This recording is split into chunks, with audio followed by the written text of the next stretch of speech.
nous allons noter la philosophie s'est développée en plusieurs étapes.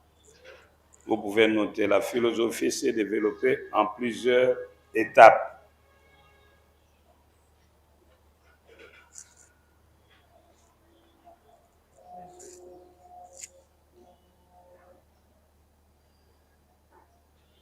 Première étape, mythologie.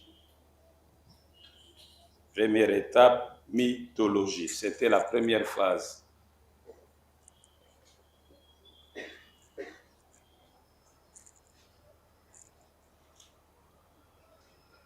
Deux points. Avant le 6e siècle,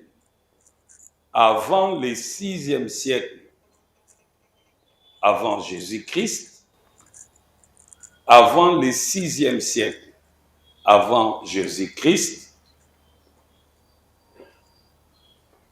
les hommes tentaient d'expliquer les réels en partant des fables, mythes.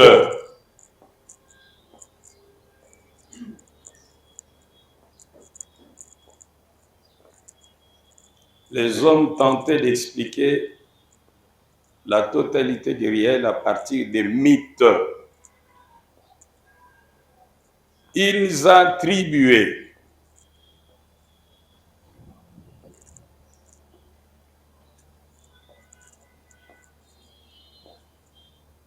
l'origine de l'univers et de tout ce qu'il renferme à des divinités. Ils attribuaient l'origine de l'univers et de tout ce qu'il renferme à des divinités.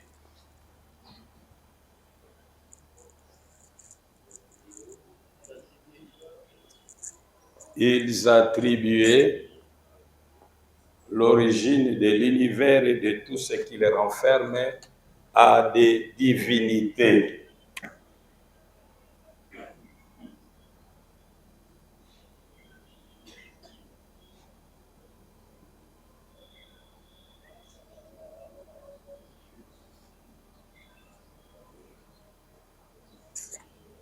Voilà, deuxième étape. Deuxième étape.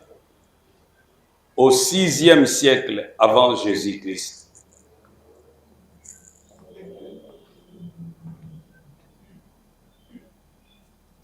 Il y a ce que nous appelons la révolution grecque.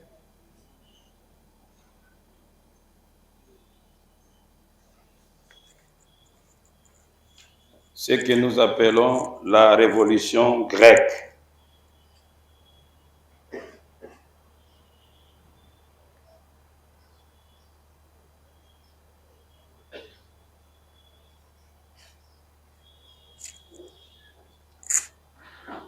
À partir de ce moment,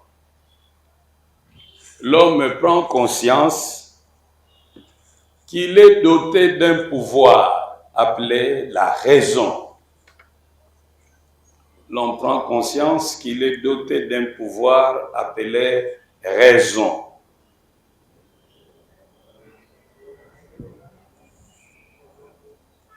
L'homme prend conscience qu'il est doté d'un pouvoir appelé raison.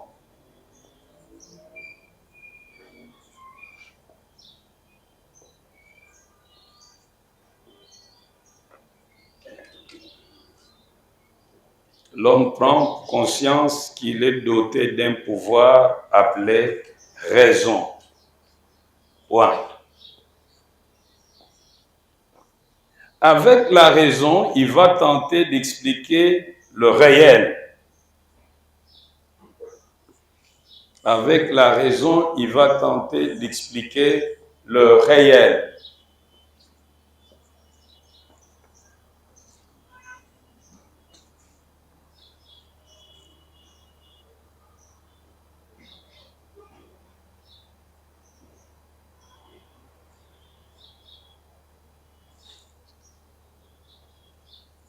Selon les philosophes de cette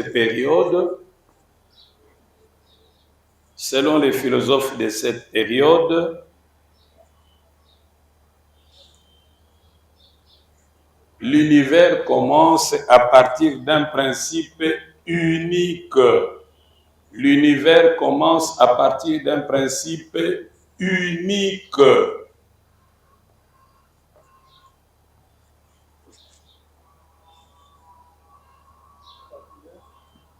L'univers commence à partir d'un principe unique. Par exemple, pour Thalès de Milet, pour Thalès, le premier principe c'est l'eau. Pour Thalès, je donne un exemple. Pour Thalès, TH. Pour Thalès de Milet, le premier principe c'est l'eau. Pour Pythagore, c'est le nombre. Pour Pythagore, c'est le nombre.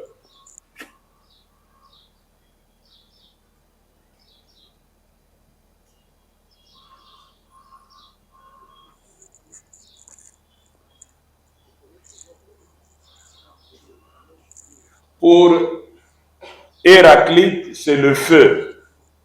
Pour Héraclite, c'est le feu.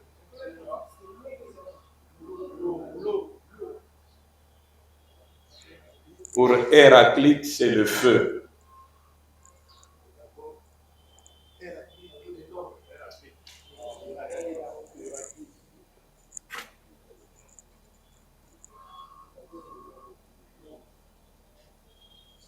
C'est l'eau. Vous-même, vous allez compléter ce qui manque. Parménide, vous allez compléter. Anaximandre, vous allez compléter.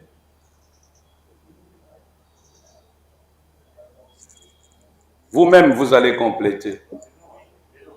Je reprends. Parménide, Parménide, Parménide, Parménide.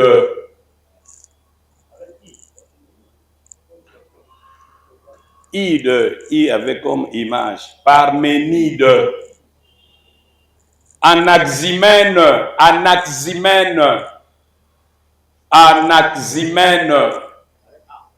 Ah, comme André. Anaximène. Vous allez compléter. Anaximandre. Vous allez compléter. Anaximandre. Vous allez compléter.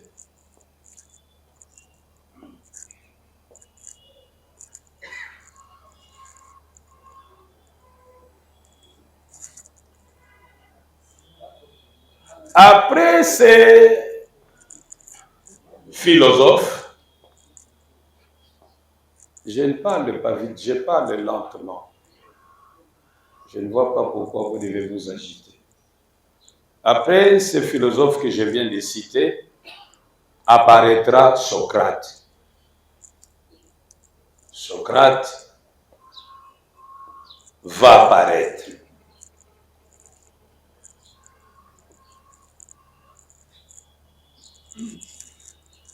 Socrate constate les limites de la raison humaine pour expliquer.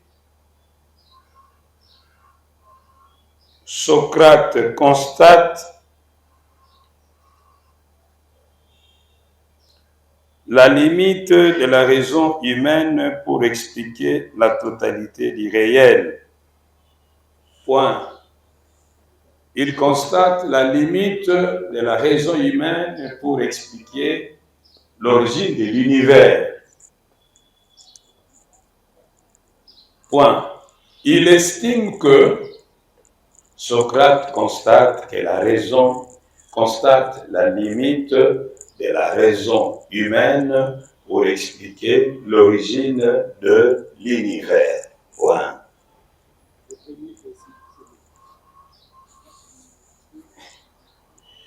Il estime que cette quête est au-delà de la portée de la raison humaine.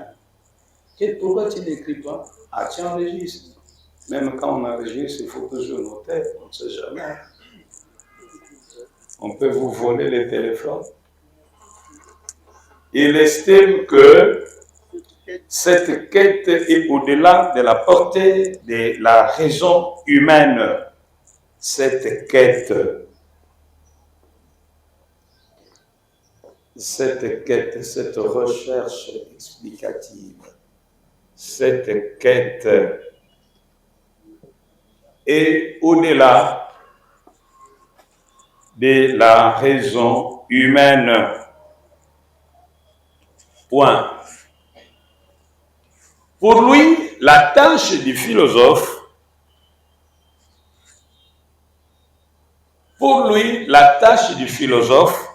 c'est de comprendre l'homme. La tâche du philosophe, c'est de comprendre l'homme. Virgule. Il doit s'investir dans la morale. Il doit s'investir dans la morale. Pour lui, la tâche du philosophe, c'est de comprendre l'homme. Virgule. Il doit s'investir dans la morale. Il doit s'investir dans la morale.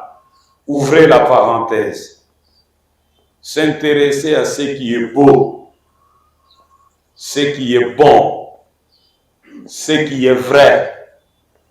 3 points de suspension, fermez la parenthèse. S'intéresser à ce qui est bon, ce qui est beau, ce qui est vrai, ce qui est juste. 3 points de suspension, fermez la parenthèse. C'est ce qui devrait intéresser les philosophes.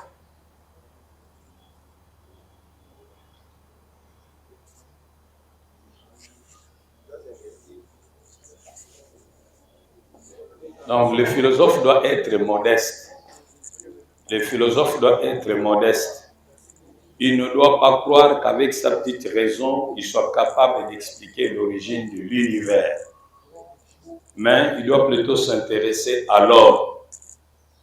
Et en s'intéressant à l'homme, c'est beaucoup plus une question de morale, de vertu. Ce qui est beau, ce qui est bon, ce qui est vrai, ce qui est juste.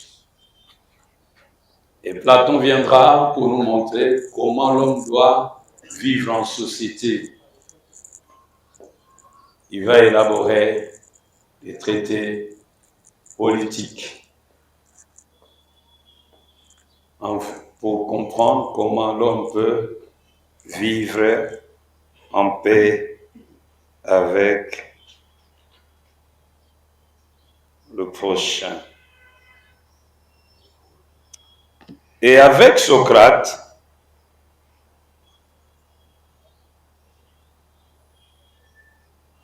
il prône la morale rationnelle.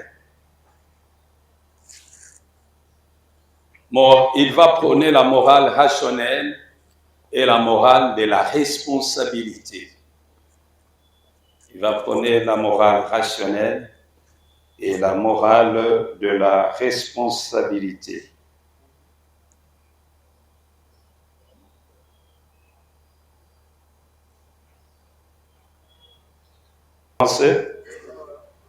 Et puis après, j'ai dit que je ne vais pas développer cette partie-là, parce qu'il y a un cours qui est prévu, la philosophie antique. Moi, je donne l'introduction à la philosophie. Vous devez comprendre qu'est-ce qu'est la philosophie, comment elle est née, comment elle s'est développée, qu'est-ce qu'elle poursuit, quel est son objet d'étude, quelles sont ses méthodes. Et puis après, peut-être je pourrais survoler quelques branches de la philosophie et quelques courants philosophiques, si le temps nous le permet. Ok? Maintenant, nous sommes au Moyen-Âge. Ça, c'est la 40e étape. Première étape, c'était le mythe. Deuxième étape, la révolution grecque. Troisième étape, non, Socrate ne fait partie de la révolution grecque. Troisième maintenant, le Moyen-Âge, philosophie au Moyen-Âge. philosophie au Moyen Âge.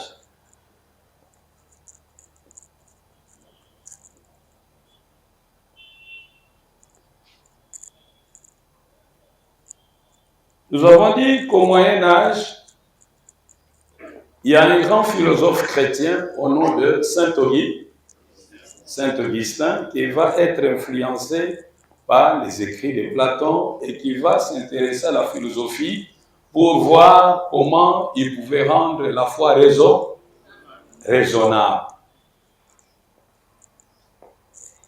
Donc, Saint Augustin, c'est important de retenir cet homme. Saint Augustin va s'intéresser à la philosophie. Saint Augustin va s'intéresser à la philosophie et il sera influencé par la philosophie de Platon.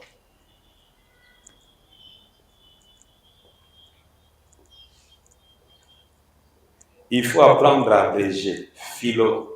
Philosophie, vous abrégez. Il va s'intéresser, il va s'efforcer à rendre la foi chrétienne raisonnable. Il va s'efforcer à rendre la foi chrétienne raisonnable en se servant des concepts lui fournis par la fille, en se servant de la philosophie. Il va chercher à rendre la foi chrétienne raisonnable. Il va chercher à rendre la foi chrétienne raisonnable. Vous n'avez pas besoin d'écrire chrétienne en toutes lettres. Apprenez à abréger chrétienne, exposant un. Chrétienne, abrégée. Il va chercher à rendre la foi chrétienne raisonnable. Alors, les théologiens, donc l'Église, les théologiens de l'Église vont se servir de la philosophie. Les théologiens de l'Église vont se servir de la philosophie. Au fait, à ce niveau, les théologiens de l'Église vont se servir de la philosophie. Point. Les théologiens de l'Église vont se servir de la philosophie. Point. Nous dirons donc qu'au Moyen Âge, la philosophie est au service de l'Église. Abrégé, Église. Vous mettez un triangle avec une croix au-dessus, c'est l'Église. Ils vont, au Moyen-Âge, la philosophie va se mettre au service de quoi? De l'Église. Il faut noter en passant que, vous mettez ça peut-être notabene,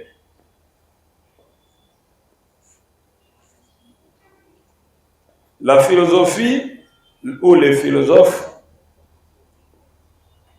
n'ont pas le droit d'exercer sa fonction critique. Les philosophes n'ont pas le droit d'exercer sa fonction critique.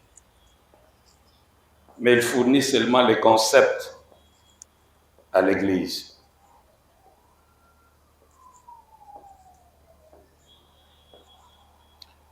Après, nous passons à la 40e étape.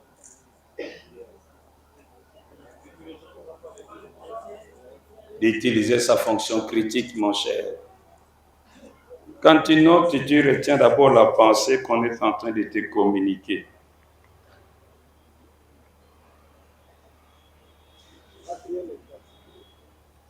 Nous passons à la 40e étape. 40e étape. Avant de passer à la 4e étape, vous mettez un notabene. Au Moyen Âge, l'approche philosophique et théologique. Disons, au Moyen-Âge, la philosophie a une approche théologique.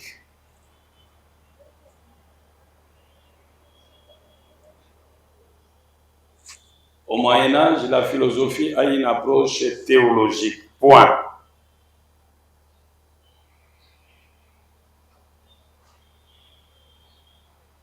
Elle est fortement influencée par la religion. Point. Elle est fortement influencée par la religion. Point.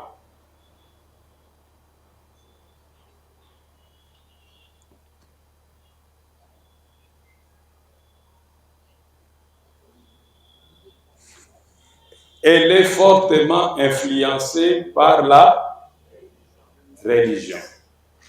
Point. La philosophie de cette période est caractérisée. La philosophie de cette période est caractérisée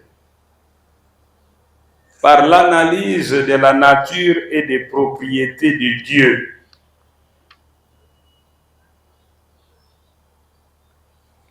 La philosophie de cette période est caractérisée par l'analyse de la nature et des propriétés de Dieu.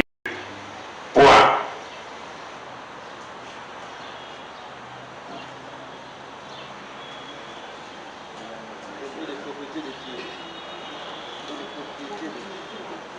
Ok? Vous continuez. Un accent particulier est mis sur la métaphysique. Un accent particulier est mis sur la métaphysique. Un accent particulier est mis sur la métaphysique.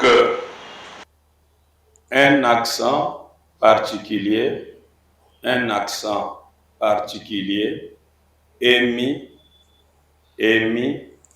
sur la métaphysique, incluant la substance, les essences et les accidents.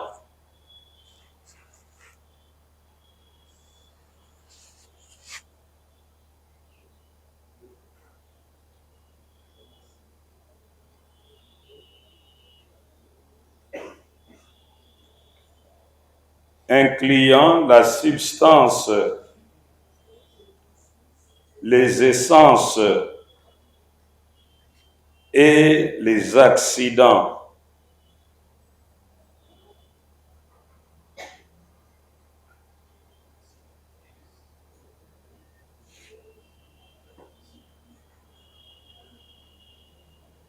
Un accent particulier est mis sur quoi? Incluant la substance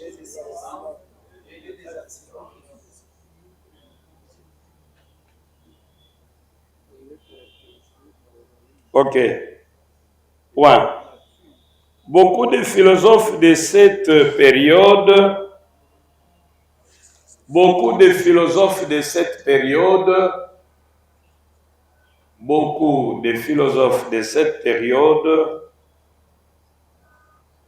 construisent leurs théories. Beaucoup de philosophes de cette période construisent leurs théories. Beaucoup de philosophes de cette période construisent leurs théories à partir de Platon ou Aristote.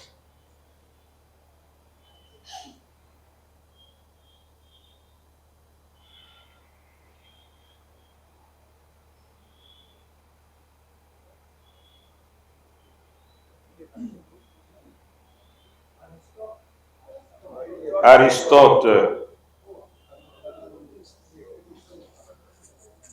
Je m'arrête là. Ok?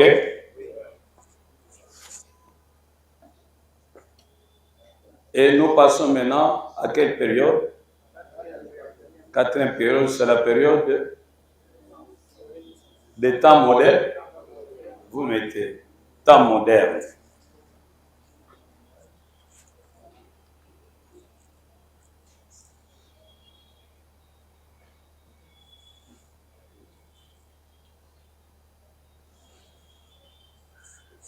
L'élément majeur qui caractérise les temps modernes, c'est la Renaissance.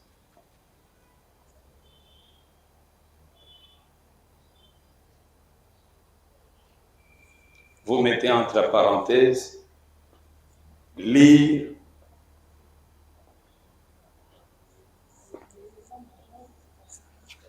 L'élément majeur qui caractérise cette période, c'est la Renaissance.